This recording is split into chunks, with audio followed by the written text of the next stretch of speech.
j'ai cru que j'allais mourir de ça, tu vois. À ce moment-là. Et ça fait que j'ai eu ma prise de conscience. Les gars, le premier invité de ce podcast s'appelle Fares Ziam, c'est un combattant MMA. Frérot, tu vois, je t'invite à nous rejoindre. Ça va et toi? Ouais, nickel. Ouais, je vous dis la vérité, c'est la deuxième entrée qu'on fait. Il y a un petit problème derrière la caméra. C'est normal que ça fasse un peu jouer, ok? Frérot, je te reçois aujourd'hui. Ouais. Parce que j'aimerais parler un peu de sujets psychologiques. Voilà, c'est mon métier de tous les jours. Okay. Et du coup, j'aimerais rencontrer des gens comme toi que moi, personnellement, je trouve inspirants. Mon cousin, il m'a souvent parlé de toi comme une personne assez profonde, tu vois. Ouais. Et du coup, tu sais, quand on voit des personnalités ou des gens qui font des choses à la télé, on va dire, qui sont des sportifs de haut niveau ou autres personnalités, souvent, en fait, on voit que ce qu'ils font. Mais on voit pas ce qu'il est. Ouais. Je vois ce que tu veux dire. Tu vois ou pas? Et du coup, voilà, j'aimerais qu'on apprenne à te connaître un peu plus, savoir la philosophie que tu as dans la vie, connaître ta psychologie, les conseils que tu aimerais donner aux gens pour s'améliorer en confiance en soi. Tu vois, Bah ouais, tu sais quoi, moi ça me plaît bien parce que ça sera la première fois que je fais ça en plus, que je me livre vraiment donner des conseils ou qui je suis vraiment, tu vois, parce que je suis pas qu'un combattant MMA, je suis un être humain comme il y en a des milliards sur Terre. Mais voilà, j'ai cette particularité-là d'être combattant à l'UFC et professionnel. Donc ouais, j'ai un vécu et j'échange avec toi. T'es un être humain, mais t'as dit je suis un être humain comme les autres, mais t'es un être humain qui tape fort quand même. Ouais, quand même. Ouais. Je tape les gens pour vivre. Ouais, tu sais que Ngannou, quand il a sorti ça, je te jure que c'est vrai, il était trop fou. En vrai, je me suis dit, il est vraiment fou d'avoir sorti cette punchline. Ouais, mais tout le monde l'a ressorti. Hein. Ah, mais... je te jure, c'est vrai, Doumbé, il la met dans toutes ses vidéos. Les gens, ils les reprennent tout le temps. Enfin, c'est des... En vrai, je te pose la question maintenant, parce qu'on est sur le sujet, mais c'est le meilleur ou pas, lui? Tu veux dire toute catégorie confondue? Ouais, toute catégorie confondue. Non. Pour moi, non. Pour toi, non? Bah non, pour moi, actuellement, à l'UFC, c'est Islam Makhachev. Et c'est vrai que... Mais après, si on parle niveau poids, tout ça, et carrière, tout ça, c'est vrai qu'il a une belle carrière. En plus, il a une belle histoire, Francis. Ah ouais? Ouais, il a une belle histoire. Il est venu du Cameroun, il a traversé toute l'Afrique pour arriver en France. Et il a réalisé ses rêves, tu vois. Ouais, c'est vrai, ça. Et, mais pour moi, c'est John Jones. Le meilleur de tous les temps? Ouais, John Jones. Genre, c'est le MJ c'est Michael Jordan de... Ouais, mais après, tu sais, on peut pas dire vraiment il y a un gars qui est meilleur, tu vois. À chaque fois, on dit, ouais, c'est lui ils appellent ça le GOAT, tu sais. Greatest of all time. Ouais. Mais pour moi, ça change tout le temps, en fait, ça. Tu peux pas dire c'est lui, après c'est lui. Parce qu'il y en aura toujours un qui va exceller un moment, après il va s'arrêter, ça va être un autre. Donc en fait, ça change tout le temps. Ça dépend aussi des générations. Peut-être que, tu vois, dans une génération, ça se trouve, il y aura 10 combattants qui seront exceptionnels. Et dans une autre génération, il y en aura peut-être genre que 2. Et ils vont se partager le... Oui, c'est ça. En fait, panier, en plus, à l'époque, ils étaient... On va dire, surtout dans le MMA, chacun avait sa spécialité. Ouais. Si tu étais plus striker, ça veut dire qu'en lutte sol, tu étais limité. Ouais. Tu vois, et maintenant, ça a évolué. Les gens, ils sont complets, ils savent lutter, ils savent faire du sol, ils savent striker. Ils ont quand même leur dominance, mais ils savent tout faire. Ok. Voilà. Bon, les gars, ça, c'était juste la petite intro, parce qu'on a parlé de Ngannou. On va direct rentrer un peu dans tes facettes à toi, tu vois. Ouais. Comment... en fait, déjà, pourquoi les sports de combat? Pourquoi les sports de combat? Déjà, j'ai eu un père qui a été combattant professionnel en boxe anglaise. Okay. Donc ça m'a toujours attiré parce que quand j'étais petit, il m'emmenait à sa salle de boxe. Forcément. Donc je venais, je prenais les gants, je mettais les gants. Je veux les rouges, je veux les noirs, je veux les bleus, c'était comme ça. Ouais. Et du coup, j'ai voulu faire de la boxe anglaise, mais ma mère n'a pas voulu. Elle ne voulait pas du tout que je fasse de la boxe. Pour elle, c'était un mauvais exemple, hein, tu vois. Entre elle et mon père, ça ne s'est pas bien passé. Du coup, pour elle, c'était un mauvais exemple. Et quand elle s'est remariée avec mon beau-père, lui, il a voulu m'inscrire à un sport de combat. Et là, elle a dit oui. Et j'ai commencé par le full contact, du coup. Direct. À Givor. Attends, à quel âge t'as fait? À 12 ans. Donc t'as commencé les sports de combat. Mais avant, j'ai fait du foot, j'ai fait du basket. Après, tu m'as dit mais je regarde pas, ça m'intéresse pas. Je regarde Lyon, l'OL. Tu sais que je te parle sérieux, je t'imagine pas jouer au basket. Ah ouais? Bah ouais, parce que déjà, si t'as fait du foot, vous devez défendre cher bizarrement, tu vois. Ouais, je suis un sportif dans l'âme. Hein. En ça vrai veut dire, ouais, franchement, même quand j'étais petit, j'étais inscrit à l'UCEP. Ouais. Donc on faisait plein d'activités sportives. Ça, c'est les sports à l'école, le mercredi après-midi. Voilà, c'est ça. Et l'atelier aussi, les ateliers après l'école, tu sais, jusqu'à 18h. Que du sport, tout le temps. Ouais, donc au final, on faisait des rugby dehors aussi, avec mes potes. Non, franchement. T'as baigné dedans. Ouais. Ok, donc t'as commencé le full contact à 12 ans. Ouais. L'année d'après, pour poursuivre, parce que je pense que c'est ça que tu voulais me demander. T'as anticipé. C'est à Givors, il y a un club qui s'est créé de MMA. Okay. Nous, on regardait déjà les MMA chez nous. À l'époque, c'était sur RTL 9. Il y a un club qui s'est créé et nous, on a toujours voulu être des combattants complets, en fait. Okay. Donc, on a toujours voulu faire ça par rapport à quand on regardait l'UFC à la télé déjà. Ouais. Et c'est ce qui inspirait mon beau-père, tu vois, pour nous, tu vois, pour moi et son fils. Du coup, on a fait ça après. L'année d'après, quand le club il s'est créé, on est parti. On a fait du jiu-jitsu brésilien là-bas, de la boxe là-bas et du MMA du coup.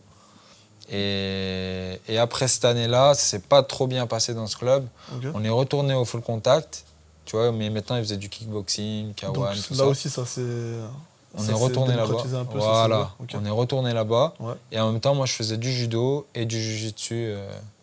À côté, dans un autre club en gros. Le judo à Givors, au club de judo de Givors. Et le jiu-jitsu, il était venu dans le club de kickboxing. Ouais, ok. Voilà. Et ça, tout ça, de tes 12 ans, du coup, à 15-16 ans, quoi. Jusqu'à mes 17 ans, en gros. Ouais. Et à mes 17 ans, je suis parti à Lyon, à la Team Esbiri. Ouais. C'était la Team Esbiri, donc ils faisaient du MMA et du kickboxing. Mais ils étaient en association avec un autre club qui s'appelait Grappler 69. D'accord. Icon Lyon. Et eux, ils faisaient du jiu-jitsu et du grappling. Ça fait que j'étais inscrit dans les deux clubs, mais c'était dans la même structure. Ouais, du coup, parfait. En fait, tu avais des coachs qui t'enseignaient un peu tout. Et ça, j'ai fait ça de mes 17 ans à mes 23. Quasi jusqu'à maintenant, en fait. Voilà. Et après, en gros, ça fait 4 ans que je suis plus là-bas. Voilà. Ok. Et là, t'as quel âge exactement ? 27. Là, t'as 27 ans. J'ai eu 27 ans, ouais. Ok, donc ça fait... En fait, ça fait un 15 moment ans. 15 ans que je fais ça. Que tu fais des sports de combat et que... Et que t'as pas lâché, en gros. Non, jamais, T'as toujours été un peu bagarreur ou... Non, pas du tout. Ou plutôt force tranquille Non, ni force tranquille, ni rien du tout. Jamais je me suis battu quand j'étais petit parce qu'il fallait se battre, mais j'étais pas bagarreur, j'étais nul à la bagarre. Fallait se battre. Comment ça, fallait se battre en fait, j'étais quand j'étais petit, j'étais calme, comme je suis maintenant en fait, un peu calme, gentil. Mais tu vois, je supportais pas qu'on m'insulte. Okay. Du coup, j'étais colérique quand on m'insultait. Ouais, je vois, tu te défendais. J'aimais pas trop l'injustice aussi déjà. Ok. Du coup, tu vois, j'étais gamin, je savais pas me battre, il y a un grand, il m'a insulté, j'ai pris une pierre, je lui ai couru après, tu vois. Non. Ouais. Je voulais lui jeter dessus. Je lui ai jeté dessus, mais je l'ai loupé. Il a rien fait. Tu sais, après, il a voulu me taper, et ma mère, elle est venue, elle a vu. J'étais petit, tu vois. Et voilà, c'est tout. Hein. Je rebondis sur un truc, tu vois, mais tu m'as dit, déjà petit, j'aimais pas l'injustice. Ouais. Mais qu'est-ce qui fait que tu voulais combattre ce genre de principes, tu vois, c'est des principes de vie, ça, genre. Déjà, c'est ma mère qui m'a appris ça, tu vois, c'est elle qui m'a éduqué là-dedans. Ouais. En gros, le fort doit aider le faible, et tu vois, comme le riche doit aider le pauvre. Ouais. Elle m'a toujours appris ça, ma mère. Et je sais pas, c'était en moi, tu vois, je supportais pas l'injustice, je supportais pas tout ça, quoi. Donc du coup, depuis... Et pourtant, j'étais quelqu'un, quand j'étais petit, faible, j'étais tout maigre, tu vois, j'étais pas costaud, quoi, tu vois. Mais tu sais que souvent, on dit que les combattants, c'est des... bagarreurs, anciennes victimes un peu des fois aussi, tu vois. Ah ouais, mais j'étais pas une victime. Non, mais attention. On m'a cherché un petit peu, c'est vrai, on m'a hagar 2-3 fois, mais jamais ça a été loin, jamais ça... Mais j'étais pas un bagarreur et j'étais pas une victime non plus. J'étais un gars, en fait, je sortais dehors, je jouais avec mes amis et je faisais du foot dehors, après je rentrais chez moi, tu vois. En fait, t'es un gars, vraiment un garçon lambda. Lambda, voilà, je vais dehors, je joue, j'ai des copains, on rigole et c'est tout. Ok. Voilà. Ok. Quand j'étais petit, c'était ça. Et après... Toujours pareil. Et juste après, maintenant, je sais mieux utiliser, si tu me cherches. Oui, forcément. Non, je suis toujours un peu colérique, hein, tu sais, en voiture ou trucs comme ça. Mais après, de temps en temps, pas tout le temps. Mais j'ai appris je m'en fous, tu vois. Genre, je suis là, t'as vu, je suis à 30 sur une voie à 70. Ah, je te double. Je te double. Tu me klaxonnes s'il n'y a qu'une seule voie. Ah, je te klaxonne, bah ouais. Je vais faire quoi derrière toi? Mais tout le monde va klaxonner en vrai. De toute façon, tout le monde a du courage en voiture en vrai. Ouais, c'est vrai. Donc, j'aurais tracé moi aussi. Mais par contre, je me bats pas. Je suis quelqu'un qui parle. Tu t'es jamais battu dans la rue? Non, jamais. Parce que ça, c'est vrai que c'est quelque chose qui revient souvent, mais en fait, une personne comme toi, elle peut pas se battre dans la rue. Ouais, mais je pense que tout le monde ne peut pas se battre dans la rue, tu vois. Parce que j'ai des copains, tu vois, des potes qui ils ont eu une histoire. Ouais. En gros, ils ont défendu leur sœur et ils ont fait 6 mois de prison parce qu'ils ont tapé les gars, tu vois, alors qu'ils ont défendu leur sœur.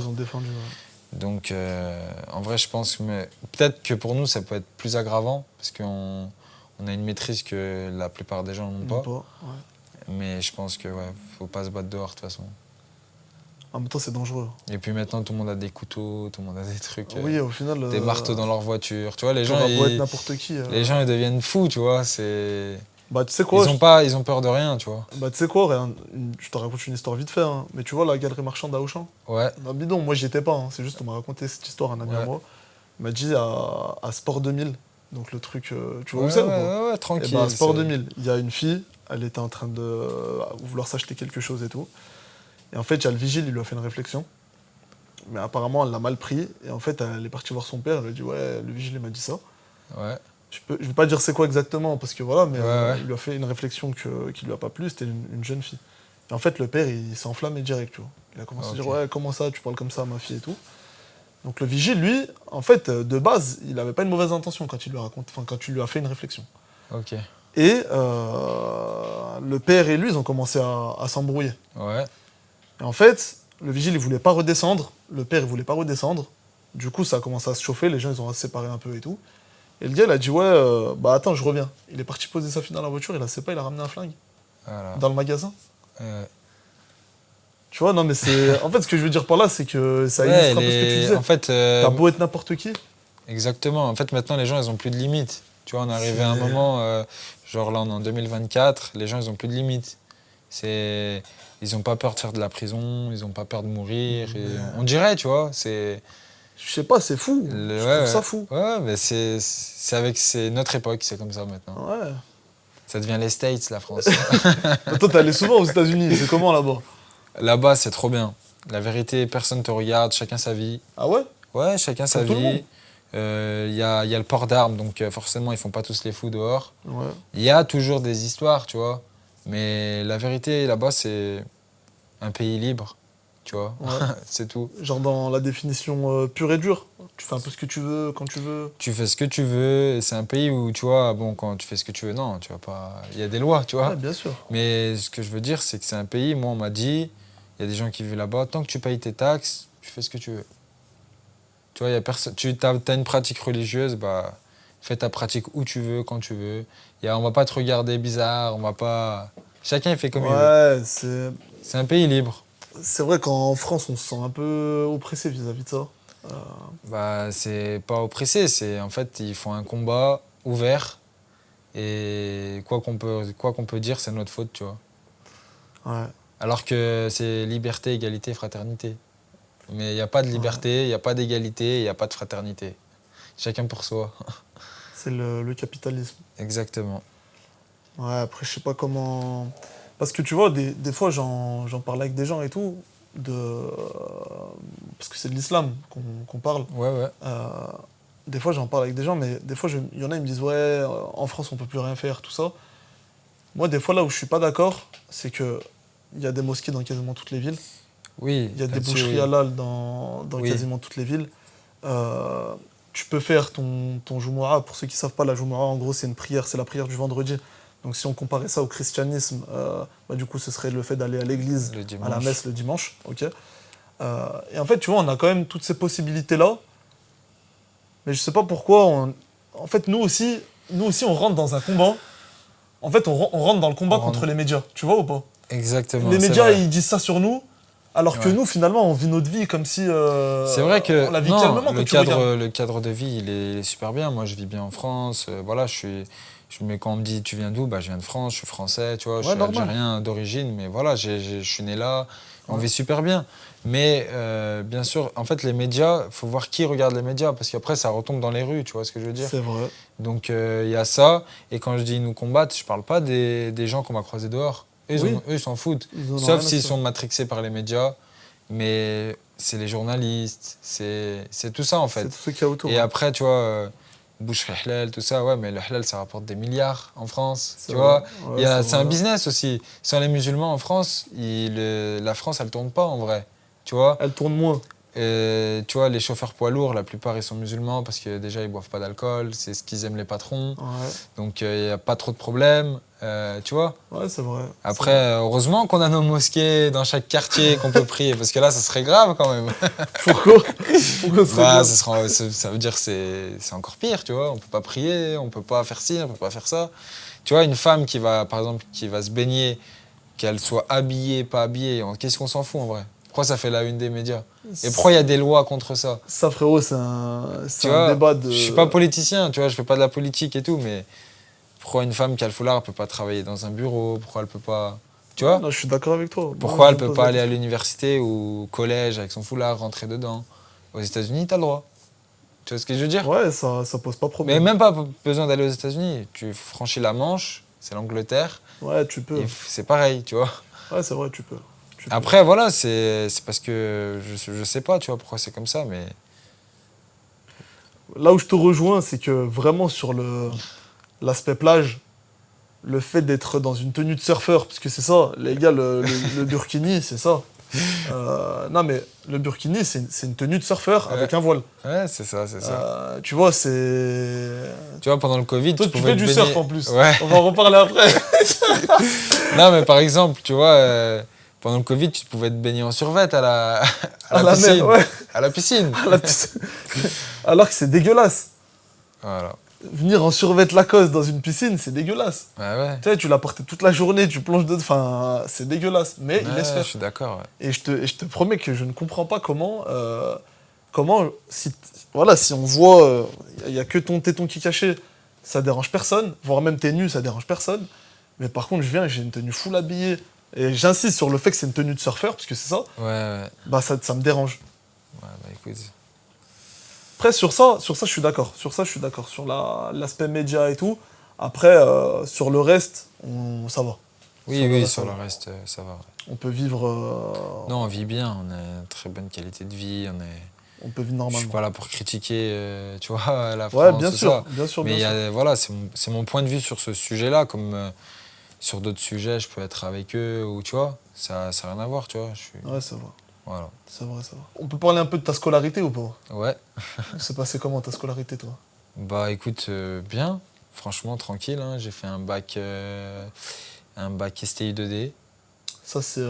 Technologique, ingénieur et tout, là. Enfin, voilà, tout ce qui prépare à ça. C'est ça. Et après, je suis parti en STAPS. Et j'ai eu une licence STAPS. Donc, t'as fait des études? Ouais.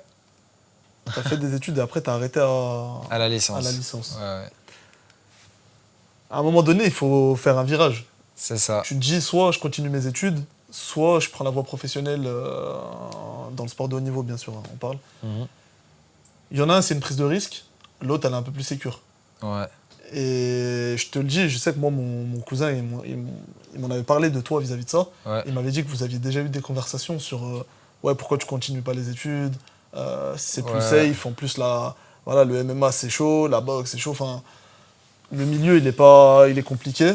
Toi, c'est quoi ton point de vue vis-à-vis de ça? Bah en fait, moi je dis qu'il faut toujours un plan B. Parce qu'on ne sait pas ce qui peut arriver dans la vie. Tu vois, demain, je peux me blesser gravement et plus qu'on recombattre, tu vois, plus jamais recombattre. Donc, au moins, j'aurai un bagage, j'aurai quelque chose en plus que j'aime, une licence TAPS, c'est dans le sport. Tu vois, je pourrais être prof de PS en vacation, tu vois, je peux faire des trucs en gros comme ça. Plus du coaching, je peux faire ce que je veux avec cette licence. Et en plus, tu as vu ce que tu me dis, en première année STAPS, j'avais piscine. Et j'avais un combat le samedi, du coup je pouvais pas faire la piscine et je vais voir le prof et je lui dis je peux pas nager aujourd'hui. Après il me dit entre la vie universitaire et la vie donc il t'expose, il me dit il faut choisir au bout d'un moment, nanana. Mais moi, je lui ai pas dit que je faisais un championnat d'Europe, tu vois. Ouais, tu lui as... Lui il croyait un combat. Lui, il croyait que tu étais là... Et quand je lui ai envoyé l'attestation et tout, machin, que c'était un championnat d'Europe, quand je suis arrivé le lundi, ah, il est là, tu sais, il m'a présenté devant toute la classe, votre collègue, il est champion d'Europe, nan. Il m'a dit, si tu veux, nage pas aujourd'hui, tu vois. Après, c'était plus tranquille. Et du coup, après, j'étais SHN à la fac, ça veut dire sportif de haut niveau. Donc, j'étais dispensé d'assiduité. Et le problème, c'est que des fois, pendant des semaines, j'allais pas en cours. Ouais. Et tu sais, quand pendant des semaines, tu vas pas en cours, arrête de te remettre dedans, tu révises que pour les partiels. Ça fait que j'avais pas des super notes, tu vois. J'étais souvent en rattrapage. Il y a des matières, je validais facilement, mais d'autres, non, tu vois. Les matières scientifiques, c'était un peu chaud. Ouais. Et donc, tu vois, mais j'ai jamais lâché. Pour autant, t'es allé jusqu'au bout de ta licence. Ouais. Et moi, STOPS, on m'a souvent dit que c'était pas si facile que ça. Non, c'est pas... Ouais, vraiment, apparemment, en biologie, c'est dur. En anatomie, c'est dur. Ouais. Anatomie, j'ai validé facile. Comment ? Anatomie, bah, j'aimais bien. Donc, du coup, tu connaissais le corps Biologie, ouais. Biologie, un peu plus dur. Ok. Physiologie, tu vois. Ouais. C'était un peu ça, c'était chaud. C'était chaud aussi. C'est chimique, en gros, tu vois, quand tu fais un effort, ce qui se passe dans ton corps. Ok. En plus, ils veulent vraiment des détails et tout. Mais tu vois, la meilleure note, c'était 11 à ce partiel et j'ai eu 9,75. Ils donc voulaient même pas me mettre 10, tu vois. Ouais, mais ça va, tu faisais partie des... Mais voilà, j'ai réussi à avoir la licence. Tu vois, j'ai galéré à l'avoir. En gros, la première année, j'ai retapé un semestre. Ok. Et la deuxième année, il me manquait 3 matières. Ça fait que j'ai dû tripler, tu vois, la première année. La troisième. Ok, je pensais que tu avais... 3 matières. En fait, tu sais, normalement, ils te donnent des points jury ou des trucs comme ça. Et ils m'ont pas donné. Pourquoi ? En plus, toi, t'avais le statut de sportif de haut niveau. Bah, parce qu'il faut leur faire une lettre, tu comprends. Et tu l'as pas fait, là. Et j'ai pas fait, moi, je savais pas que ça se passait comme ça. Et en plus, j'étais aux États-Unis, j'avais un combat à ce moment-là, tu vois. Ouais, ça fait que j'ai fait des partiels, j'étais aux États-Unis. Je préparais un combat, tu vois. Ouais, donc en fait, rien à voir. Donc, ouais. Rien à voir. Quand j'ai vu que j'ai validé, après, j'étais content, tu vois. Soulagé. Ouais, en plus, je dis, c'est ma dernière année, licence, ciao. Par contre, c'est bien, en vrai, Je me suis battu. T'as mis le tapis. Ouais. T'as mis le tapis avant de raccrocher, parce que c'est vrai que là, une fois que ta carrière va se terminer, est-ce que t'as des projets ? Est-ce que t'as imaginé des choses ? Ouais, j'ai imaginé plein de choses. Alors avant, je voulais être coach. Ouais.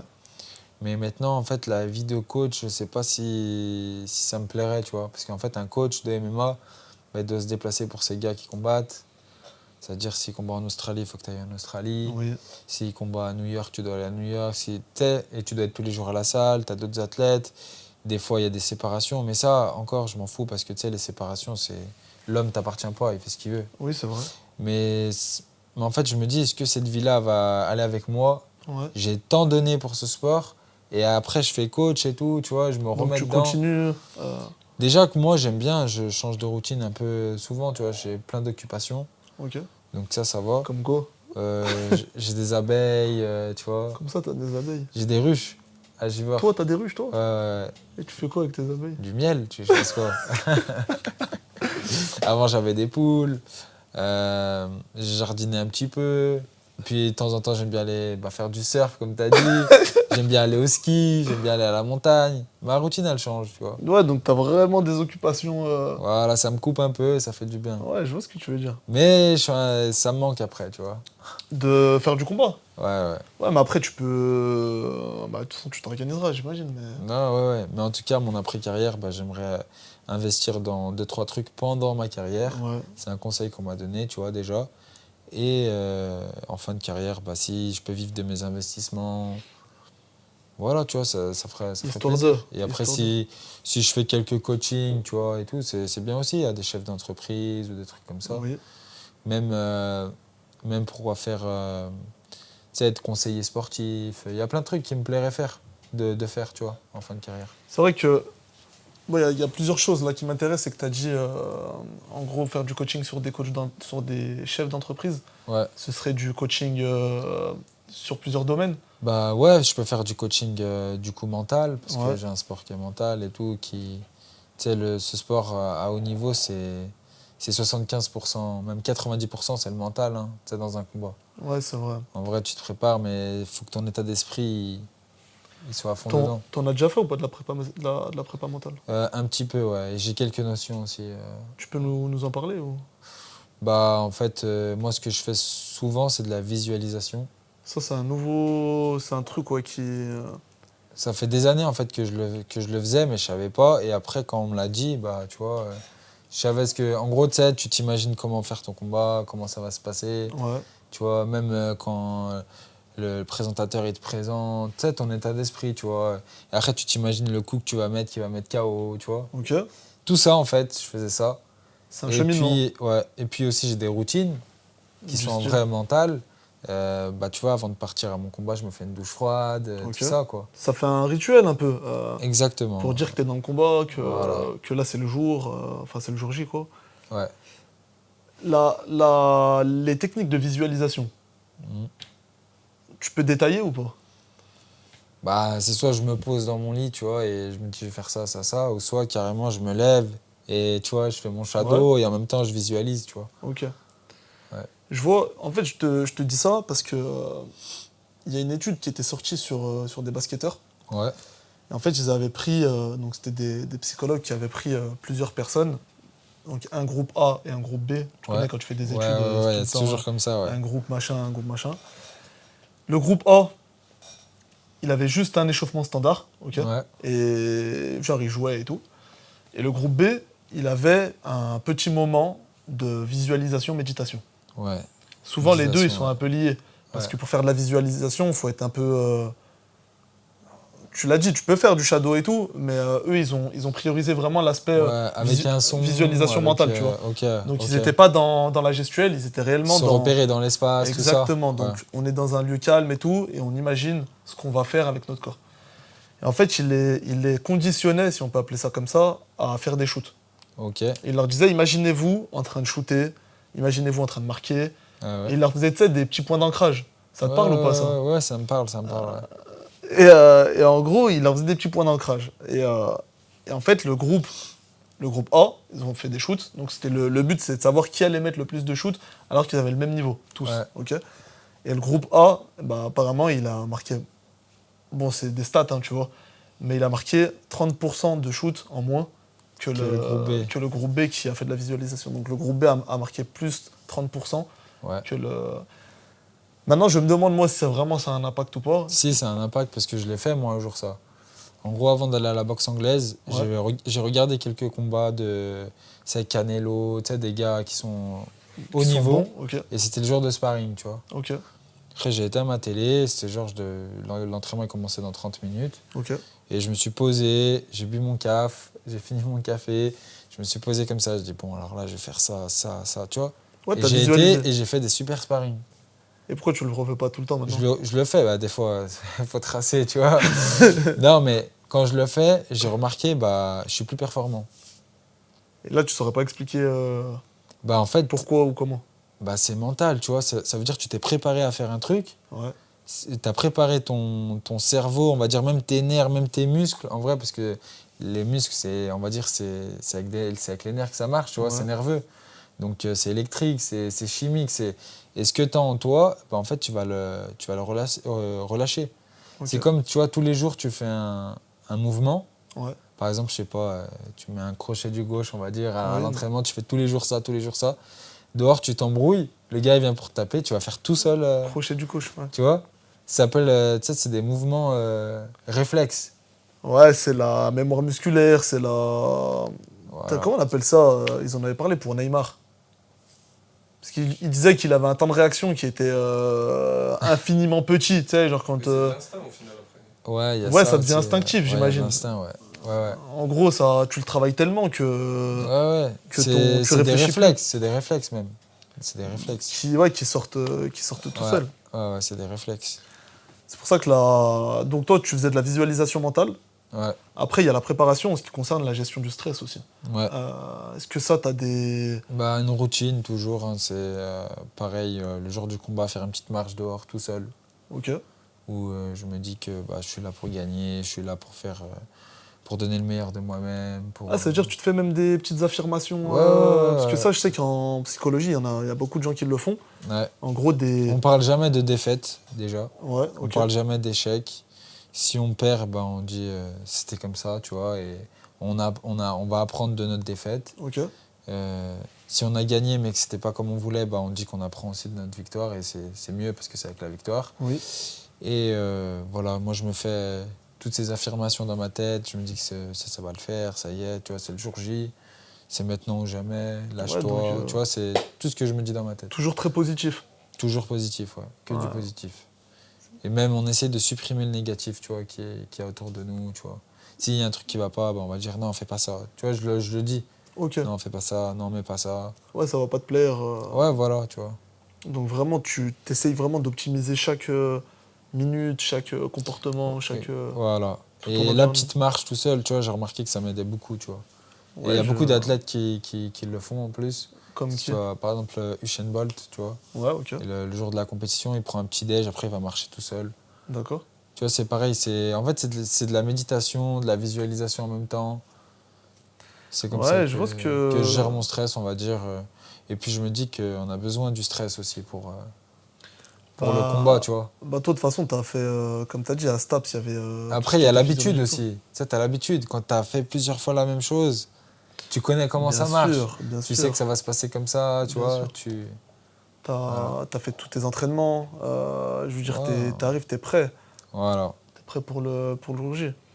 Après, comme tu disais, le stress physiologique, celui qu'on a dans le corps, tu vois. Ouais. Pas le stress, genre je rumine. Tu vois, je rumine des mauvaises pensées, mais ça, tu viens de dire que tu les éliminais bien.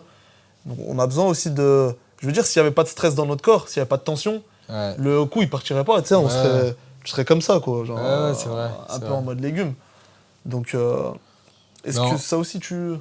En fait, je sais pas comment te dire, mais il y a que ceux qui combattent ou qui ont déjà combattu qui savent comment ça se passe. En vrai, c'est quoi? C'est une fois que c'est parti, que le combat, ça y est, l'arbitre il dit fight. Le gars, il est en face, tu tapes le poing.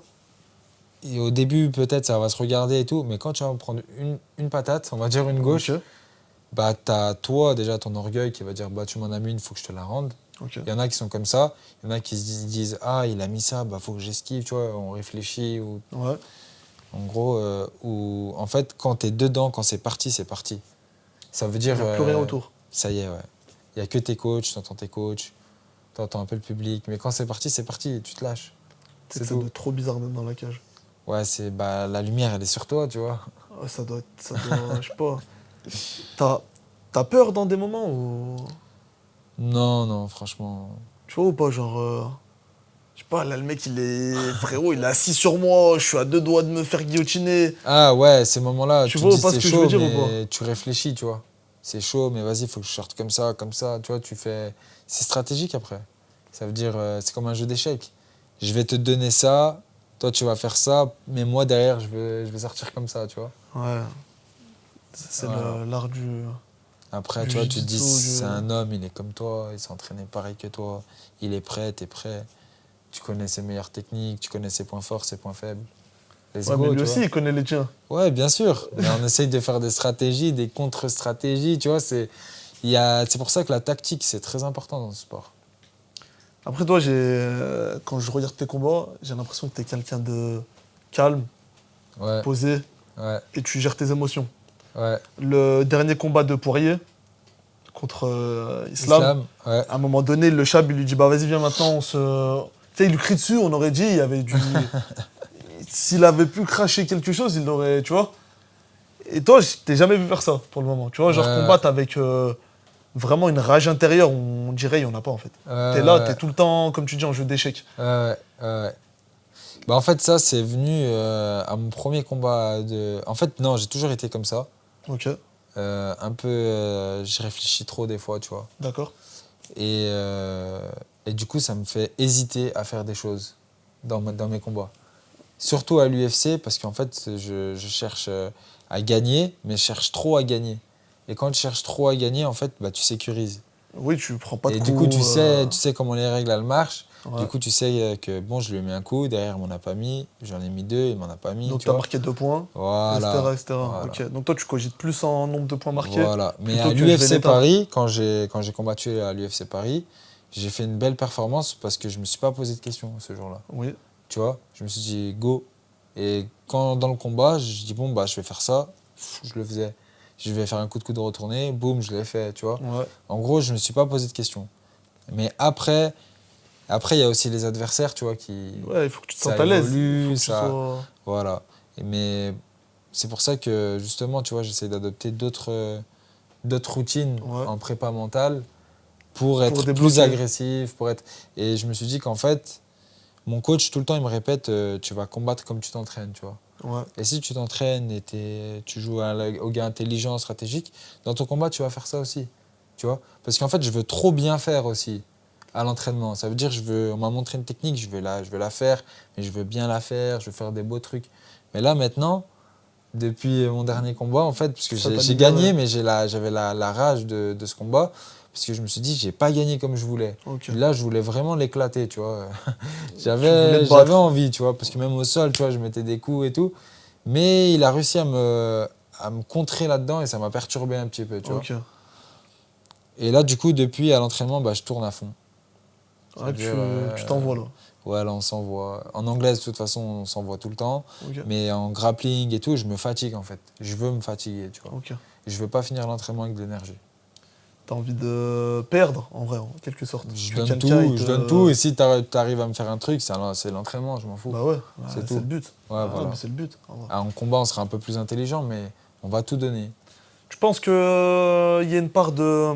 Le combattant, il a sa personnalité aussi, qui se reflète sur le... Ouais, bien sûr. Sur le terrain, tu vois. Bien sûr, bien sûr. Parce que... tu vois, je me dis peut-être que t'étais quelqu'un de prévoyant depuis. Bah... Je sais pas trop, tu vois. Au final... en gros, j'ai aussi... comment dire, confiance en Dieu, tu vois. Ouais. Ça veut dire, j'ai pris des risques quand même dans ma vie. J'ai fait des trucs, tu vois, j'ai pris des risques. Par exemple, prévoyant, tu vois, et avec mes potes, on se dit on part en vacances, on n'avait rien prévu. Tu vois ce que je veux dire? Ouais, mais ça, c'est normal. Mais après, il y a des risques, tu vois, j'ai investi dans des trucs sans calculer, tu vois, j'ai fait des trucs, tu vois, comme ça. Et c'est de l'argent, et c'est ma vie, tu vois. Oui, c'est vrai. Donc je mets en danger ma vie. En gros, si j'ai plus d'argent demain, je fais comment? Bah, tu vis plus. J'appelle ma mère. Non, tu vois. Ça. Donc, il y a ça un petit peu, mais bien sûr qu'il y a ce côté prévoyant. Tu vois, j'ai envie de réussir ma vie aussi. Pour toi, c'est quoi réussir sa vie? Bah, réussir sa vie, ça dépend quel projet tu as. Pour moi, en fait, si tu as des projets de vie, que tu vois ta vie comme ça, bah, si tu arrives à réaliser ces projets, pour moi, tu as réussi ta vie. Et si tu es heureux, tu as réussi ta vie. Donc, c'est subjectif. Il n'y a pas de... Je te dis ça parce que des fois, moi, je me pose la question. Je te dis honnêtement, c'est une question, elle me trotte dans la tête, frérot. Ouais. Et je pense qu'il faut que j'aille dans un endroit spécial pour quelqu'un me réponde à cette question, où je l'aurai que peut-être le jour de ma mort. Tu vois. Mais la question que je me pose, c'est des fois, nous, en tant qu'être humain, on va dans quelle direction? Tu vois, si par exemple, toi et moi, on prenait une fusée, on se retrouve dans l'espace. Donc là, on a la planète Terre, vu que tu fais de la visualisation visuelle, je vois. A la planète Terre, elle est devant nous. Et en fait, les humains, on les voit pas, t'es d'accord? Parce qu'on est trop loin. Mais supposons qu'on les voit. Ça ferait un peu comme des fourmis, tu vois, qui parcourent le monde, etc. Et en fait, à ce moment-là, je me dis des fois, nous, les êtres humains, en fait, dans quel sens et dans quelle direction on va? Et quand je dis dans quelle direction on va, c'est... Au Moyen-Âge, je pense que leur seul et unique but, c'était de développer le confort. Ouais. Et tu vois, ils avaient déjà des ressources et tout. Mais ils se disaient, mon chariot, il m'a fané, j'ai envie d'une wago. Le mec qui faisait une pièce de théâtre, il disait, lui, il m'a saoulé, je préfère un film. Ouais. Tu vois ce que je veux dire ou pas? Ouais. Et aujourd'hui, je me dis, nous, en 2024, avec tout ce qu'on a, bah, où est-ce qu'on se dirige? On veut toujours le plus, comme eux. C'est-à-dire... mais nous, le plus aujourd'hui, c'est quoi? Tu vois? Bah, le plus, c'est... Moi, je dirais qu'au jour d'aujourd'hui, à mon humble avis, c'est tout le monde veut de l'argent, tout le monde veut être riche, mais tout le monde veut la facilité avant tout. Ça veut dire, si je peux gagner de l'argent facile en faisant n'importe quoi, je le fais. Moi, je trouve qu'en gros, il y a moins de travailleurs qu'avant, tu vois. Il y a moins de travailleurs qu'avant. En gros, il y a toujours des gars qui sont là, qui vont au charbon, tu vois. Mais il y en a moins qu'avant. Il y en a, ils cherchent la facilité, comme... il y en a qui ne changeront jamais d'endroit. C'est-à-dire, ils vont... Si c'est une place, ils vont rester à cette place, avec leur chèche quechua, tu vois. Tu vois, il y en a, ils ne changeront jamais d'endroit. Mais comme moi, par exemple, en ayant voyagé tôt et beaucoup, tu vois, j'étais beaucoup aux États-Unis et tout, bah, y a un moment où je me suis dit, en fait, là où je suis bien et je suis heureux, c'est auprès de... pas loin de chez ma mère, tu vois, tout ça. Auprès de ta famille. Donc, je me suis posé cette question aussi, tu vois. De dire où est ta place, finalement. Voilà. C'est où que je me sens bien, tu vois. Et comme toi, tu parles de direction, moi, j'avais pour projet d'aller vivre aux États-Unis, tu vois. Ouais. Et je suis revenu dessus parce que je me sentais finalement pas bien là-bas. Je me sens mieux ici, je peux aller voir ma mère. Et puis quand je m'entraîne, en vrai, en fait, l'entraînement ici, il est bien aussi. C'est sûr qu'il est moins bien que là-bas parce que là-bas, j'ai beaucoup de partenaires, j'ai beaucoup de... Mais je me suis dit que c'était ici que je me sentais bien, tu vois. Donc parce que pour moi, voir la famille... en fait, parce que le temps, il passe vite. Ouais. Et au final, qu'est-ce qui restera, tu vois? J'aurais donné pour ce sport, mais un jour, ce sport, il va me dire stop. Et puis un jour... Puis moi, je fais pas ça pour les gens, tu vois, je fais ça pour moi. Ouais. Mais c'est bien parce qu'en gros, les gens, ils vont m'oublier, les gens, ils vont... Un jour ou un autre, ouais. Tu vois ce que je veux te dire? Un jour ou un autre. Et en gros, moi, j'aurais tant donné et fait beaucoup de sacrifices pour ça. Et au final, j'aurais loupé aussi des moments avec ma famille, avec, tu vois, avec tes ma amis, mère, ma soeur, mes amis, tu vois. Là où tu es heureux. Donc je me suis dit, en vrai... Tu vois, il y a des gens qui ils font des stages aux États-Unis, ils reviennent. Oui. Je me suis dit, donc je vais faire ça. Et c'est ce que j'ai fait pour l'instant. Mais là, maintenant que ça va mieux, j'ai envie de repartir vivre là-bas, tu vois. En fait, ça change. Ça change tout le temps, voilà. Je vois ce que tu veux dire. Donc je me dis, en fait, la direction, elle est en fonction de ton état d'esprit et de comment tu te sens. Ok. C'est vrai que... Ça veut dire, tu vois, si tu vas mal, tu vas vouloir aller bien. Mais des fois, vu que tu as été mal et que tu vas super bien, tu reviens un peu de mal, on va dire, tu vois, c'est bizarre, tu vois. Tu sais que cette réflexion, elle est étonnante, parce que des fois, quand... Parce qu'en fait, les êtres humains, ils sont faits pour oublier.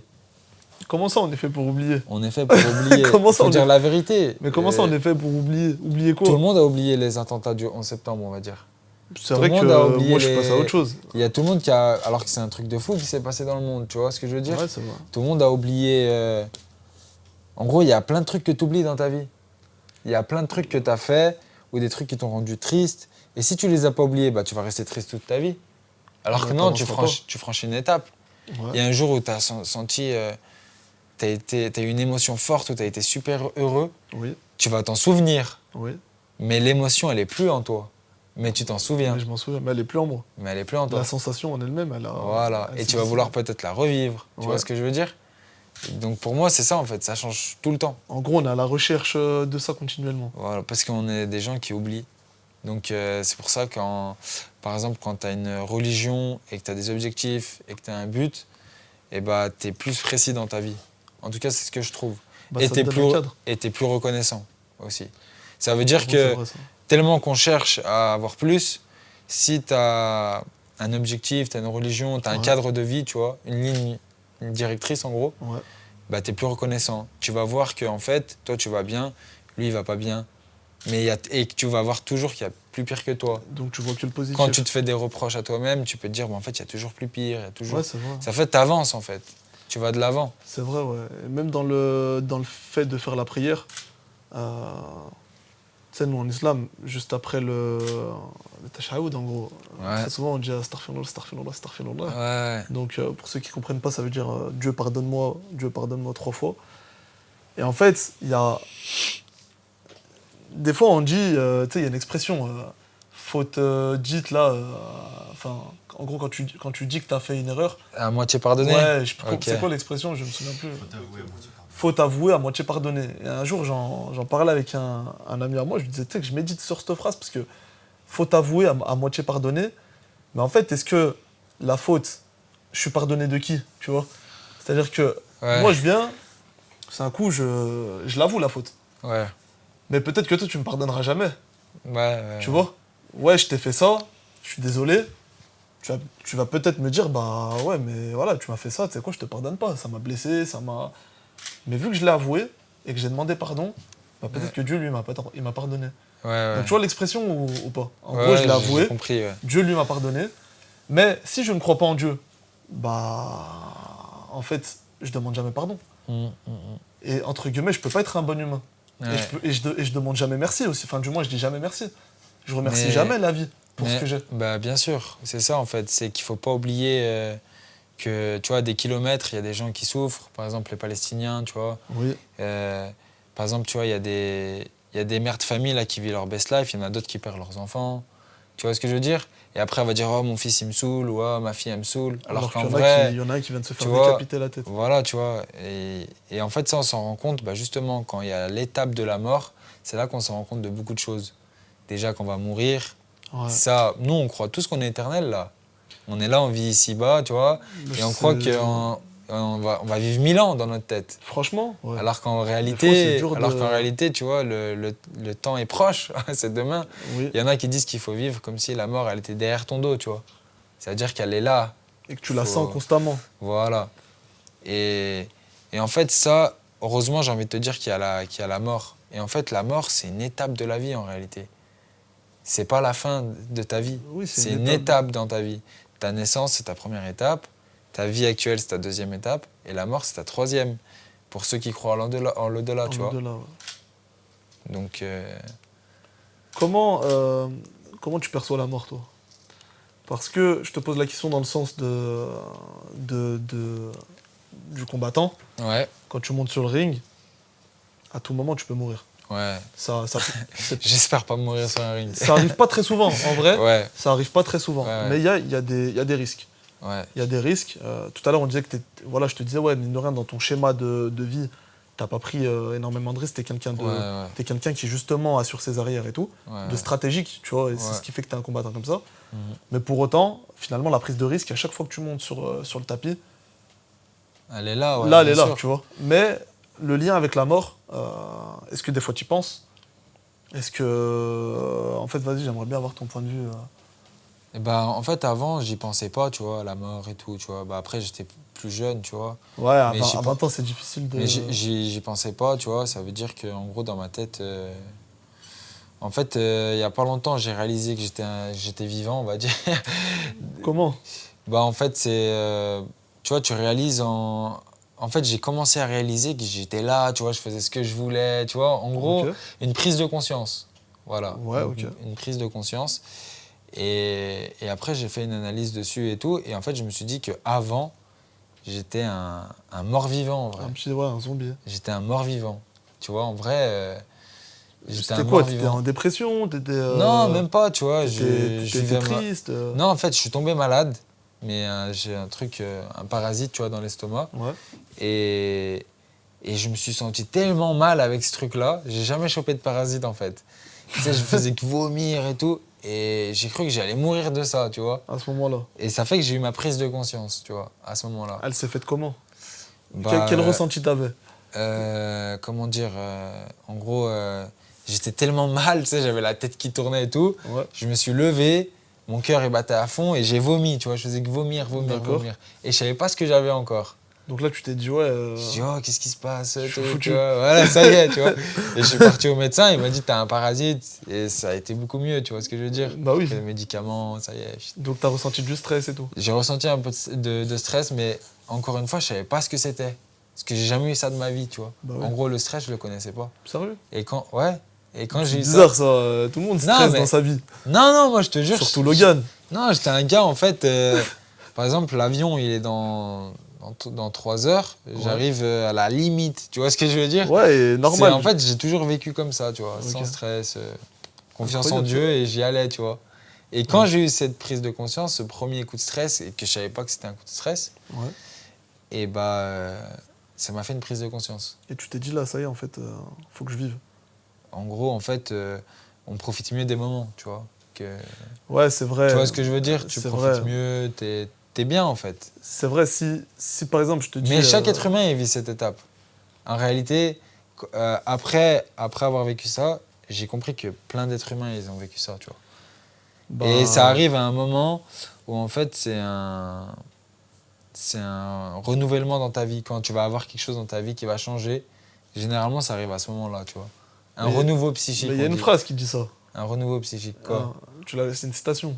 C'est quoi? C'est on prend conscience de sa vie. Je connais pas, moi, les citations, je suis pas psy, moi. Quand on a... Non, mais la phrase, je la connais plus, mais en fait, en gros, on prend conscience de sa vie une fois qu'on a pris conscience qu'on en avait qu'une. Mais c'est pas ça la citation. Il y en a qui peut me la donner ou... Bah, en gros, c'est rien ne vaut la... Enfin, la vie ne vaut rien, mais rien ne vaut la vie. C'est vrai, la vie, elle vaut rien en tant que telle. Non, mais c'est vrai, la vie en tant que telle, elle vaut rien. Quand tu regardes, imagine, nous, on est encore dans notre fusée, ok? Comme je te disais tout à l'heure. Je regarde la planète Terre, un humain, il meurt, j'en ai rien à faire. Je vois ce que tu veux dire. Techniquement parlant, sa vie, elle vaut rien. J'ai vu une image il n'y a pas longtemps, tu vois, qu'ils ont comparé en gros la vie d'un être humain à une allumette. C'est-à-dire que tu prends l'allumette, tu allumes l'allumette, tu l'allumes, et elle passe par plusieurs phases avant de s'éteindre. Bah, la première, elle s'éteint rapidement. Oui. Et bah, en gros, genre, quand ils ont fait un animé dessus, t'allumes, ça fait un bébé, tu vois. Et après, plus la flamme, elle s'éteint, et puis il vieillit, et puis quand ça s'arrête, c'est l'âme qui sort. Elle fait comme ça. Et la fumée, genre, ils ont dit que c'était l'âme qui sortait, tu vois. Ouais, tu sais que c'est une bonne illustration, voilà. Je te donne pour tes patients et tout, tu vois. Des petites passes des... Le passage, je vais leur dire, bon alors, comment vous vous sentez aujourd'hui? Écoutez, je me sens comme une allumette, monsieur. Je suis au milieu de la combustion. Mais c'est vrai que la mort, ça génère des angoisses. Tant que t'es pas au clair avec la mort. Moi, je te dis honnêtement... On ne sera jamais au clair, en réalité. Parce que c'est l'inconnu, en réalité. Même si on connaît des trucs, on sait que ça va se passer comme ça, mais c'est quand même l'inconnu. T'as jamais vu, tu sais pas ce que c'est. Tu vois ce que je veux dire? On part un peu avec l'inconnu, et nous, on espère faire des bonnes actions, mais est-ce qu'on a réellement fait des bonnes actions? Est-ce qu'on a réellement fait des bonnes actions? Tu vois ce que je veux dire? Est-ce qu'on a mis de bonnes intentions dans nos bonnes actions? Voilà, c'est ça aussi. Mais tu vois, est-ce qu'on a vraiment mis des bonnes actions, enfin des bonnes intentions dans nos bonnes actions? Ça nous pousse aussi à travailler notre honnêteté. Par exemple, si je mens tout le temps à tout le monde, mais ça te retombe dessus, ça. Je peux pas être quelqu'un de sincère, donc je peux pas être quelqu'un qui fait des actions sincères, par définition, tu vois. Donc tu es obligé de travailler ton honnêteté, ton authenticité, et pour être clair avec toi-même, il faut, je pense, aussi être clair avec les autres. Je sais pas comment... Ouais, je suis d'accord avec toi. Bah, dès qu'il y a un truc qui va pas, il faut savoir déjà en parler. Surtout, en plus, nous, dans notre sport, tu vois, on est une équipe. Oui, vous êtes plusieurs. Et maintenant, avec les réseaux sociaux, il y a plein de gens, ils aiment bien, tu vois, faire... Ils aiment bien parler. Ils aiment bien parler, ils aiment bien truquer. Tu vois, par exemple, moi, à l'époque, je travaillais avec Guillaume Pelletier, tu vois, c'est un manager français qui est vraiment pas mal. Qui est reconnu. Et quand j'ai arrêté de travailler avec lui, bah, y a plein de gens qui ont essayé d'interpréter de pourquoi j'ai arrêté de travailler avec lui, pourquoi c'est ça. Alors que, tu vois, il n'y a que lui et moi qu'on connaît la raison, tu vois. Mais en gros, maintenant, même les réseaux sociaux, ça joue sur qui toi tu veux être. Je sais pas si tu vois. Je vois très bien. Parce qu'il y a des gens, en fait, que tu veux renvoyer. Il y a des gens sur les réseaux sociaux, c'est pas les gens en face de toi. Tu vois ce que je veux dire? Et au jour d'aujourd'hui, quand tu vas être au clair avec quelqu'un, sur Insta ou machin, il va être bizarre, mais en face de toi, il va être une autre version. Donc tu sais même plus comment il est en fait. Tu vois ce que je veux dire? C'est super chiant. Ouais. C'est pour ça, en vrai, moi, j'ai jamais joué un rôle sur les réseaux sociaux. Ça m'intéresse pas de toute façon. Et pour moi, j'avais dit à l'époque, dans une interview, tu vois, il m'avait dit pourquoi tu fais pas du trash talk et tout. Et moi, j'ai dit, mais pourquoi je vais faire ça? Le jour où ça va être fini, c'est quoi qui va rester? Mon trash talk ou mes performances ou, tu vois?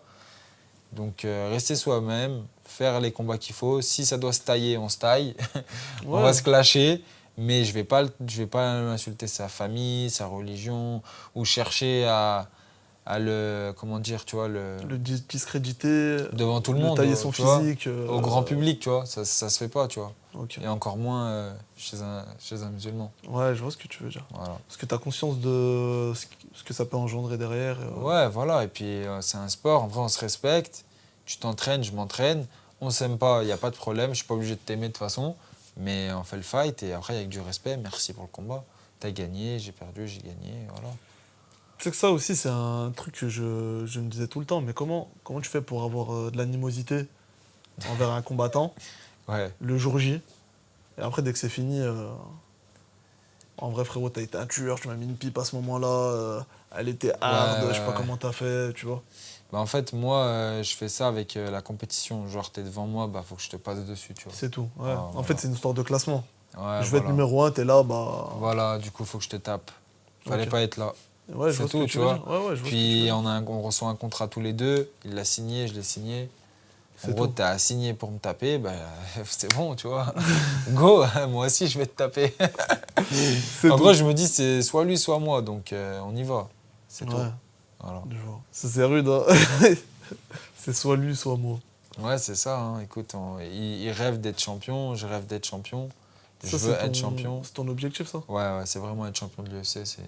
C'est vraiment le... C'est mon objectif numéro 1, ultime, c'est ça. Il y a un âge, tu sais, où les combattants, ils sont le plus mûrs, en quelque sorte. Parce que moi, des fois, je vois des... Je te dis honnêtement, j'ai pas beaucoup d'expérience dans le milieu. Ouais, pas de problème. Mais par contre, des fois, je vois des mecs, ils ont 35 ans. Ouais. D'autres, toi, t'en as 27. Il y en a encore des plus jeunes. Baki, là maintenant, il a 23, je crois. Ouais. Ou 22. Tu vois, il est encore ultra jeune. Un Doumbé, contrairement aux autres, il a quasiment 37, si je dis pas de bêtises. Ou 35. Franchement, je sais pas. Enfin, peu importe, mais tu vois ce que je veux dire. Un Poirier, je sais pas l'âge qu'il a aujourd'hui. 36, je crois, ou 35. Mais voilà, il est quand même... 31 ans, 31 ans. Il est jeune encore, et Poirier, il a combien? 35. 35 ans. Ouais, 35. Tu vois, ça reste quand même T'as 35 ans, faut y aller sur le ring, tu vois. Je dis pas que c'est un âge de vieux, hein, t'es pas vieux. Non, mais 35 ans au football, c'est l'âge où tu vas en vétéran. Ouais. Mine de rien. Après, c'est pas le même sport, hein, tu vois, mais... Même si c'est physique, le foot, c'est pas pareil. Bah oui, déjà, franchement, les footeux, c'est pas pour les tailler, mais c'est un peu des chochottes, tu vois, déjà. Mais t'as déjà pris un tacle ici avec des crampons en fer? Non. Non, mais est-ce que t'as déjà pris un tacle dans la rotule? Attends. Le gars, il y a le vent qui a été contre lui, l'autre il a fait comme ça, il est par terre et il pleure. Non, mais attends. C'est de la stratégie, ça. Voilà, toi aussi. Non. Non, mais il y a de la stratégie pendant tes combats. Moi je prends des coups et je tombe pas par terre et je fais. Ouais, mais tu peux faire genre, tu sais, t'as pris un coup, tu fais genre, tu t'es fait mal et là, bim, tu repars. Non, mais là-dessus, tu sais, il y en a deux. En fait, ceux qui font ça là. Comme tu m'as dit, la personnalité. Ça veut dire il y en a, ils ont un jeu agressif au foot. Oui. Il y en a, ils sont défenseurs. Donc son rôle, c'est de défendre. Donc lui, il va aller au contact, il va aller au physique. Voilà. Tu vois. Mais l'attaquant, lui, il est posé, il attend juste le ballon. Tu le frôles, il tombe par terre. Numéro 9 ? N'importe qui. Demande à Benzema le nombre de coups qu'il prend par match. Non, Benzema, c'est pas pareil. En plus, tu l'as déjà parlé. Est-ce qu'il t'a déjà dit, ouais, je prends des coups? Non, je vais pas parler de ça avec lui. Mais en gros, pour moi, en tout cas, tu vois, dans le foot, il y a trop de simulation, tu vois. Et c'est les gars, ils se font à peine toucher, ils pleurent par terre, tu vois. C'est le jeu.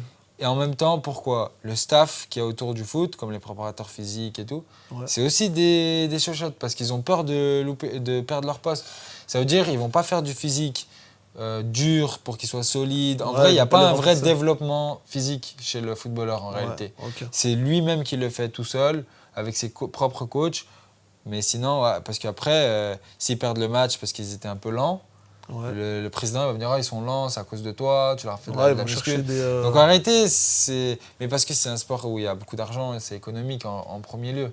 Bah, c'est du business. Donc ça, je comprends tout à fait. Mais prends un tac dans la rotule à pleine vitesse.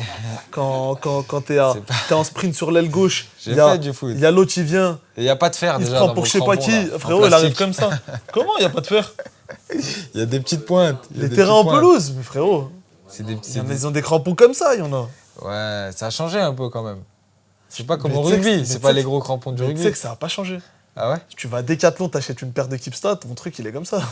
Ok, d'accord. Un boxeur, tu vois, par exemple, voilà, il fait 3 combats, c'est-à-dire s'il a fait un combat nul, derrière il refait un combat nul. Ouais, c'est fini. Et il faut qu'il. Tu sais, pour se rattraper, c'est plus dur. Bah, ça hype déjà le descend. Voilà. Parce que vous, il y a ça aussi.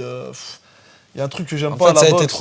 En fait, ça a été trop vite le MMA en France. Et on l'avait toujours dit, tu vois, parce que moi, ça fait longtemps que je suis dedans. Ouais. Et en fait, le MMA, il est arrivé d'un coup, sur un plateau d'argent. Oui. Et tout le monde est venu à table. En gros, c'est ça, tu vois. D'accord. Du coup, ça a fait que les gens, ils connaissent rien, mais ils croient connaître. C'est-à-dire? Ben, les fans, ils connaissent rien. Tu peux nous expliquer un peu Je dis non, parce que comme ça, je veux des trucs précis, genre on n'est pas dans l'organisation. Ouais. Et ben en fait, le MMA, comment ça marche? On va dire que c'est une pyramide, ok? Oui. Le MMA, c'est connu parce que déjà, il y a l'UFC. C'est là que ça a commencé, en réalité. Donc il y a l'UFC. Après, il y a d'autres organisations. Qui sont greffées. Tu vois. Et le MMA en France, il était interdit jusqu'à janvier 2020. Ouais. Tu avais le droit de pratiquer, de t'entraîner. Ça fait qu'il y avait beaucoup d'athlètes À l'époque, les pionniers en MMA, tu vois, on va dire Cheikh Kongo, tout ça, tu vois, ils ont combattu, lui il a combattu longtemps à l'UFC, après Bellator. Ils combattaient qu'à l'étranger. Et même moi, quand j'ai commencé, tu vois, j'ai combattu en Ukraine 2 fois, j'ai combattu en Chine, j'ai combattu en Belgique, tu vois. Mais en France, tu faisais du pancrace, tu faisais pas du MMA. C'est-à-dire que tu fais du MMA sans frappe au sol. Au sol, c'est du grappling. Okay. Et c'est arrivé vite d'un coup, parce que tout le monde voulait que ce soit légalisé. Et quand ça a été légalisé, en fait, n'importe qui pouvait s'inscrire dans la ligue. En fait, ça a été quand même réglementé. Ils ont fait quand même des grades, tu vois, ils ont fait des trucs. Donc, heureusement qu'ils ont fait ça. Ouais. Mais je te parle, au jour d'aujourd'hui, tu vois, un gars qui, par exemple, moi, on va prendre mon cas à moi, je suis à l'UFC, la plus grosse organisation mondiale, mais je serais moins connu qu'un gars qui a combattu en France ou qui est dans une organisation française comme l'ARES, qui est très médiatisée en France. Et par exemple, s'il il combat contre une Chips, tu vois, et qu'il met un KO, ils vont dire « Oh, il est trop fort, c'est lui l'avenir », tu vois. Et tout le monde tombe dans le piège. Bah, c'est vrai. Mais dans 10, 15, 20 ans, ils vont se réveiller. Tu vois ce que je veux dire Ah, mais en fait, tu prenais des pommes de terre. Tu vois, en gros, c'est ça qu'ils vont se dire. Mais ils s'en rendent pas compte, les gens. Ça fait que c'est pour ça qu'on a des gens qu'on connaît pas, qui ont fait 3-4 combats, ils ont une hype énorme. Tu vois mais nous, on n'a pas le choix. Il y a une communication monstre qui se fait autour d'un événement. Ouais. Je suis spectateur. Justement, qui fait la communication ? Bah, c'est les organisations. Les médias, tout ça. Mais même ces médias-là, en fait, maintenant, ils vont que chercher les gens qui ont de la hype. Bien sûr. Alors qu'avant, ils cherchaient les vrais combattants. Ceux qui ont de la technique, ceux qui ont de l'entraînement. Non, ceux qui combattent, tout court. Voilà. Ceux qui combattent dans les grosses orgas, tout ça, ils allaient les voir, tu vois, ils les mettaient en avant. Maintenant, lui, il a 300 000 followers. Ils vont, voilà. Ouais, on va sur lui. En vrai, le meilleur exemple aujourd'hui pour parler de business et MMA, c'est Cédric Doumbé. En France, ouais. Il est vraiment fort, tu vois. Mais lui, j'ai l'impression que c'est lui aussi. Tu vois, c'est pas tant que les médias. C'est sa personnalité. Ouais. Voilà, c'est lui qui est capable de le faire. Et on en revient à ce qu'on disait. Mais pourtant, je l'ai vu en face à face, c'est très gentil, tu vois. Même ça m'étonne pas. C'est pas quelqu'un c'est quelqu'un qui aime, je pense, bien faire des blagues, rigoler. Ouais, il est bien chambré. Mais en face à face, on a discuté et tout, super bien, tu vois. Toi, je te mets maintenant avec 5 sahab à toi en train de regarder un match de foot. Ouais. Vous allez vous vanner. Vous allez rigoler. Ouais, c'est sûr. Tu vois, même toi, tu vas faire des blagues, tu vas clasher. Non, mais moi, j'ai déjà été invité pour des matchs de foot, je rate même pas, tu vois, au final. Je suis là, mais je rate pas trop. Tu parles, non, mais on fait pas de match de foot, juste une soirée entre nous. Toi aussi, tu vas vanner. Ouais, un petit peu, c'est normal. On se taille toujours. Mais pourtant, tu vas pas le faire devant le grand public. Tu vas pas faire ressortir ce côté-là de ta personne, tu vois, au sein de l'organisation. Au sein de l'organisation, ça veut dire... Mais déjà, t'as pas le temps de le faire. Comment ça, t'as pas le temps ? Tu vas le faire quand ? À la fin de ton combat ? Non, au début, tu peux prendre ton portable, rigoler, faire des blagues sur ton combattant, tu vois. Non, parce que moi, je respecte, tu vois. Il y a ce côté-là. Ouais. Mais ce côté-là... après, il y a ta vie aussi à toi que tu veux préserver. Ça dépend de... Si tu veux montrer que t'es un tailleur, si tu veux montrer que si, que ça... Ouais, c'est l'image que tu veux renvoyer aussi. Il y a l'image que tu veux renvoyer. Ouais, je vois ce que tu veux dire. Mais moi, je veux être vrai moi-même, tu vois. Et t'es pas dans ça. Je taille pas trop, je taille un peu, on rigole. Mais voilà, mais quand je te connais pas, je vais pas te tailler. Ouais, je vois ce que tu veux dire. Si je te connais bien... S'il y a de la proximité, c'est bon, c'est OK. Là, c'est bon. Mais si je te connais pas, je vais pas te tailler. Ouais, je vois ce que tu veux dire. Pour rester dans... Comment on appelle ça ? En fait, tu veux pas faire de mal, quoi. Ouais, voilà, c'est ça. Mais après, sur des 2-3 commentaires sur Insta, je peux tailler, rigoler, tu vois. Ouais. Tu vois, sur des gars qui ont 0 abonnés, mais ils suivent 1500 personnes, ça, des fakes, en gros. Tu vois, qui me taillent, je les retaille derrière, tu vois. Ou alors, je mets MDR sur le taillage, qui m'a dit. Et je m'en fous. Ouais, je vois ce que tu veux dire. Voilà. Mais bon, après, la com... autour des événements, ça fait partie du jeu pour moi. Oui, la com, c'est pour ça que je me suis rapproché de Monsieur Capture. Ouais. Et il arrive à bien gérer la com, tout ça, tout il faut, il faut. Est-ce que tu penses qu'aujourd'hui, si tu faisais une com de ouf, t'aurais un rang encore plus élevé en MMA ? Non, je pense que c'est surtout les performances en vrai qui amènent la com, tu vois. Ouais. Je pense que plus t'es performant, plus les médias donnent, on va dire, ils t'interviewent, ils te font des trucs. Tu sais, vu que tu as été performant, il y a une petite hype autour de toi, bah, ils vont te donner plus à manger, en gros. Ils vont aussi venir vers toi. Et c'est comme ça qu'après, bah, on te connaît mieux, il y a plus de hype, il y a plus de... Pour moi, c'est comme ça que ça marche. Mais après, voilà, ils cherchent pas ça. Franchement, moi, je veux juste être performant. Je veux juste être là, quoi. Et si je peux avoir mon propre média à moi et faire mes interviews moi-même, je le ferai. Tu vois ce que je veux dire? Quoi? Non, je l'ai déjà fait une fois, mais... Par exemple, là, prochain combat, j'hésite, tu vois, si je vais faire d'autres interviews. En plus, ils posent tous la même question tout le temps. C'est quoi? C'est les mêmes questions. Comment tu sens pour ton combat? Comment ça? C'est habitué. tout, tu vois, ça y est. J'en fais une, je la mets dans ma chaîne YouTube, c'est fini. Et ciao, ouais, c'est vrai. Et tout le monde la regarde, et puis, voilà. Et puis tu le débrouilles. Ouais, j'avoue. Voilà. J'avoue. Après, ça fait partie du job aussi, tu vois. Faire des interviews, faire des... Si, ça, c'est... Ouais, c'est ton métier. C'est ton métier, mais... Faut que tu sois... En fait, quand tu arrives à la Fight Week de ton combat, et bah, tu as un calendrier, en gros. À respecter. Ouais, et tu as des interviews et tu dois les faire, tu vois. Tout le temps. Tout le temps, ouais. Tout le temps. T'es payé pour ça? Bah, à la fin de mon combat, je suis payé. Ça gagne ou pas, franchement, là? Bah, en fait, ça gagne pas comme on le pense, tu vois. Il y en a beaucoup qui croient que tu vas beaucoup gagner, mais en vrai, tu gagnes pas tant que ça.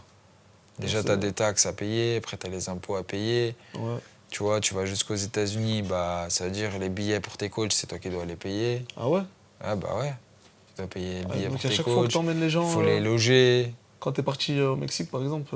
bah ouais. Tu payes les gens avec toi. Bah là, ouais. tu vas partir aux États-Unis. Ils vont pas venir gratuits, tu vois. Wow, c'est rude. Ouais, du coup, tu comprends. C'est pour ça qu'il faut des sponsors, ils font des... C'est pour ça qu'il faut de la hype. Exactement. C'est pour ça qu'il faut des réseaux sociaux solides. Exactement. Faut que tu travailles ça. Exactement, ouais. Du coup, j'étais pas trop dedans, mais là, je me suis mis dedans, tu vois. Ouais, y a pas le choix. Et comme je t'ai dit, tu vois, c'est plutôt Monsieur Capture qui gère, tu vois. Ça, moi, je trouve ça des fois chiant pour vous. Parce qu'en fait, toi, t'es dans ton sport. Ouais. Et en fait, t'as toute cette partie marketing à réfléchir. Ouais. Et ça, bah, si t'aimes pas, bah, franchement, c'est une partie qui doit être stressante.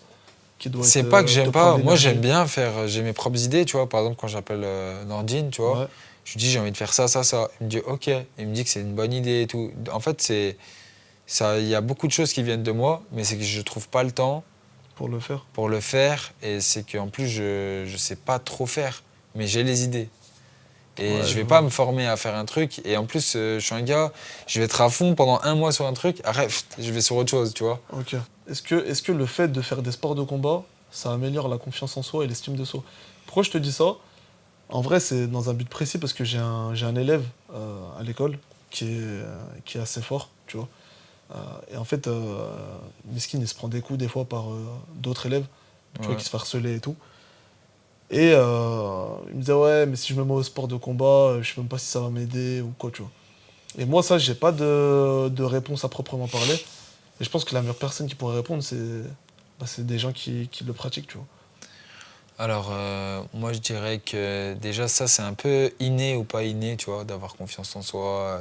Okay. Ça veut dire, des fois, c'est avec ton caractère. Tu vois, ça veut dire, si tu te victimises tout seul, c'est sûr que tu es quelqu'un qui n'a pas confiance en soi.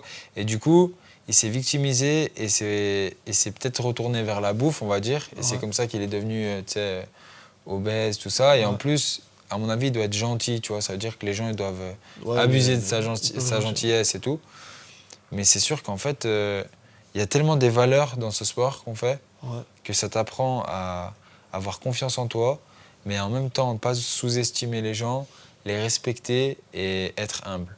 Donc moi, je dis que ce sport t'aide à avoir confiance en toi, mais il t'apporte aussi la force tranquille.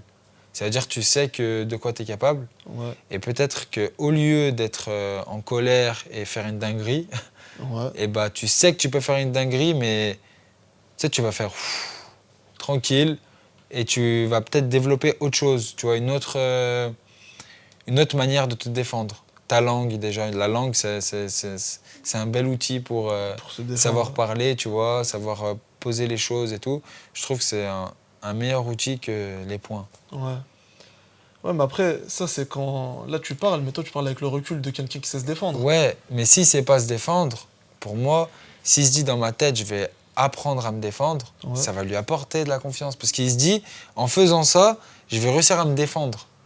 Donc forcément, il a confiance en ça, tu vois. Il a confiance en cette direction. Ouais. Donc la confiance, ça va venir tout seul en lui. Au fur et à mesure. Je sais faire ça, maintenant je sais me défendre. C'est-à-dire, dans la rue, tu marches plus comme une victime. C'est vrai. Tu marches un peu la tête haute.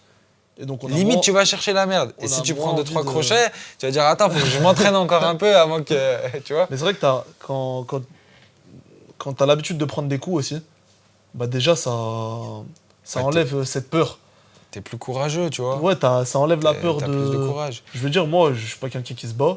Ouais. Mais tu vois, récemment, j'ai fait 2-3 trucs de boxe avec des sahabs. Bah en vrai, ça m'a fait du bien de prendre des patates. Ouais. Parce que je me suis dit, ça fait pas si mal que ça. Bah tu vois avec des gants, ouais, c'est sûr, ça fait non, pas mal. Après, si je prends un vrai crochet de l'espace, voilà. Ouais, ça va faire mal. Mais en réalité, c'est... C'est pas comme on le croit, en fait, une bagarre, tu vois. Non, mais même, c'est un sport dur. Et en fait, un sport dur, il va te rendre dur. Tu vois ce que je veux dire? Ah oui. Ça va avec, tu vois. Ça va développer ta personnalité, ça va... Parce que c'est un sport dur. Et si t'es un coach... Et en plus, c'est ça, en fait. Tu sais, quand tu vas à l'école, si ton prof, il se tient d'une certaine manière, tu vas peut-être te tenir de cette manière-là. C'est lui qui t'éduque en réalité, tu vois. Oui. Donc, si tu as un coach qui est dur, tu vas devenir une personne dure. Si tu as un coach gentil, tu sais, bon, bah ok, fais pas. Tu sais, genre, il faut faire 1 minute de gainage, au bout de 30 secondes, tu lâches. Fatigué, Ah, c'est bon, c'est pas grave. Il va pas t'éduquer à travailler, tu vois. Il va t'éduquer à... Dès que c'est dur, tu t'arrêtes. Exactement. Alors que si tu as un coach qui te dit dès c'est dur, c'est là que ça commence à travailler, c'est maintenant, c'est dans ta tête, c'est ci, c'est ça, tu vas ça te développe, tu vois. Exact. Donc il sera aussi à l'image de son entraîneur, tout ça. Ouais, donc ça... Mais pour moi, c'est sûr que ça apporte de la confiance en soi, tu vois. Okay. Ouais, ça apporte Et puis même, tu vois, tu gagnes des compétitions, tu gagnes des trucs. Après, il faut pas tomber dans l'orgueil, c'est juste ça. Et beaucoup de combattants, moi, je trouve, ils sont tombés dans l'orgueil à un certain moment de leur carrière. Ouais. Et quand ils ont repris une frappe de réalité, ils ont perdu en vite fait, ou ils ont... Maintenant, ils sont redevenus humbles, tu vois. Et ça leur a fait du bien. Je pense que ça leur a fait du bien, tu vois.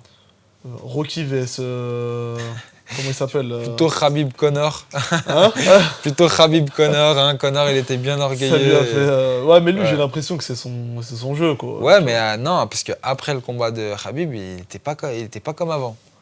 Ah ouais? Plus gentil et tout, plus apaisé. Il a gagné, il parlait tranquille, là. Il a voulu faire la même chose, il a perdu, et il s'est déchaîné, tu vois, il est redevenu... Ça, c'est un petit rat, lui, en fait. Ouais, Connor, ouais. Connor, c'est un Irlandais, déjà. Tu vois ce que je veux dire? Une goberge un peu spéciale. Bon, écoute, frérot, c'est la fin de cette discussion. Je te remercie d'être venu, je te remercie de t'être déplacé. Et pour tout ce que tu as pu aussi apporter. J'espère, écoute, j'ai été vrai, je t'ai parlé vrai, j'ai pas cherché. C'est ça que j'ai aimé. Ouais. Tu te préserves de la méchanceté. Ouais. Et ça, j'aime bien. Ouais, honnêtement, j'aime bien. Ouais. Parce que du coup, ça évite de blesser des gens, ça évite des problèmes, tu vois. Non, mais de toute façon, je suis pas un gars qui est méchant dans la vie, je suis pas méchant du tout. Ouais. Et j'aime pas les embrouilles.